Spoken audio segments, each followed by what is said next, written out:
আমার হাতে এগুলো দেখতে পাচ্ছেন, এগুলো কালো আকৃতির কিন্তু লাঠি আকৃতির মতো। ছোটোবেলায় আমরা এগুলো নিয়ে খেলা করতাম। আসলে এগুলোর নাম হচ্ছে সোনালি গাছ থেকে আর কি এই লাঠির মতো এগুলো হয়। আমার পিছনে দেখতে পাচ্ছেন এটা হচ্ছে সোনালি গাছ। এর যে ফুল, এই ফুলগুলো অনেক সুন্দর, দেখেন সোনালি কালারে। এই যে আমি আগে এখানে পেড়ে রাখছি, এই ফুলগুলো এত সুন্দর লাগে সোনালি কালার। আর এই লাঠিটা দেখেন, এটা আবার বিপরীত, সেটা আবার কালো কালার।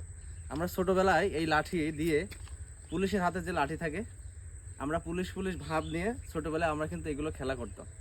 এই লাঠি নিয়ে আমরা ভাব দেখাতাম যে আমরা পুলিশ, এইভাবে কিন্তু আমরা ছোটোবেলায় খেলা করতাম।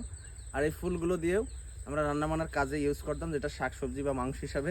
হ্যাঁ, তো অনেক স্মৃতি। আর এই গাছগুলো এখন এই মানে গ্রীষ্মকালীন মৌসুমে, বৈশাখের সময় এইগুলো কিন্তু এখন ফুটছে। আর এই লাঠিগুলো কিন্তু শুকিয়ে শুকিয়ে পড়ে যাচ্ছে, এর ভিতরে এক ধরনের বিচি আছে, এগুলো অনেক কালো। তো এরকম সোনালি ফুল এবং সোনালির এই লাঠি, এই ফলের যে লাঠি, এটা নিয়ে আপনাদের কোনো স্মৃতি আছে কিনা ছোটোবেলায়, অবশ্যই তা জানাবেন।